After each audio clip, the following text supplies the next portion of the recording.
Alright, follow-up video showing you how to make a strawberry. And like I said, this is going to be a really ugly strawberry.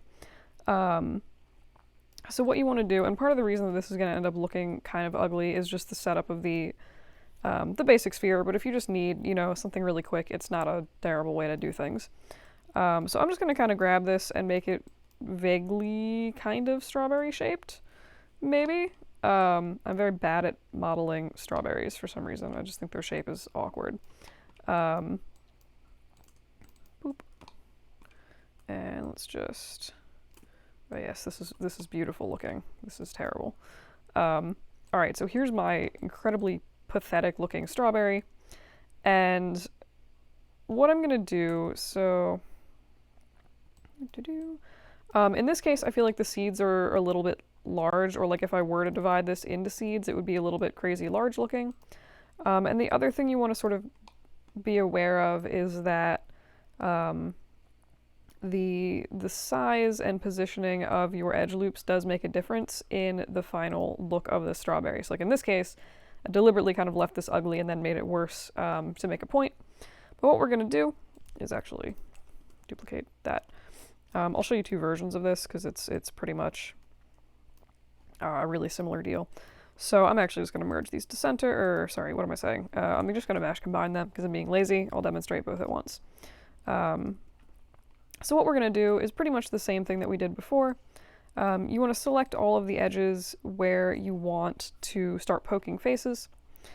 And actually, okay, so I'm going to do this and then I'll reselect these. All right. And then just again, quick select set and edges. Cool.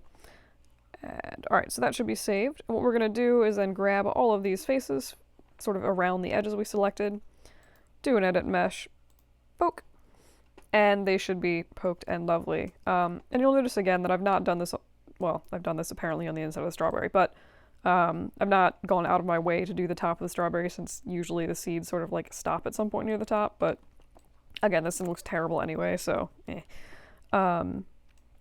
Anywho, so we want to go back in, edge, where are we going? Sorry, select, quick select sets, and grab edges, and just delete them. And what we have now is two very strange looking little strawberries.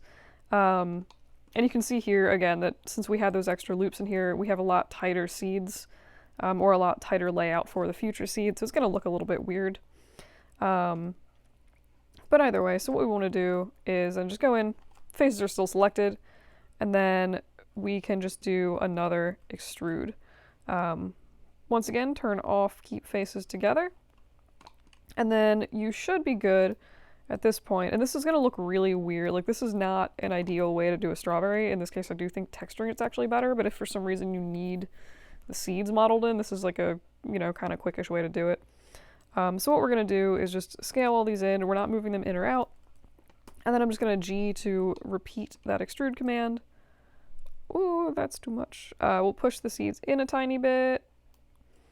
And this is just going to make that like little weird little indent that you see a lot of times in the seed. And then we're going to pull the seeds out and sort of scale them in a little bit. So if you smooth this and it doesn't break my computer, you get something that is vaguely sort of strawberry shaped. And you see we have these actual little dots and stuff like that to mess with. So there's like, I guess, a few reasons that this would be helpful. If you can set the UVs up basically.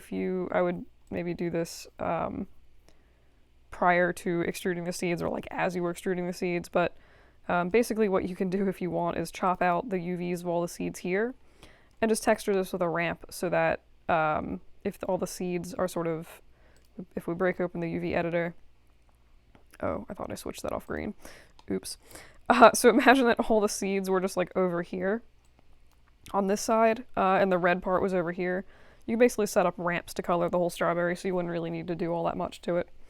And you could use, if you wanted procedural texturing, to go farther with that. But yeah, so lots of different weird applications for the poke tool.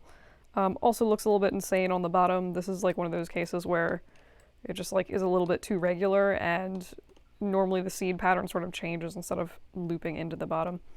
But yeah, poke tool, helpful in weird circumstances. Good to know it exists.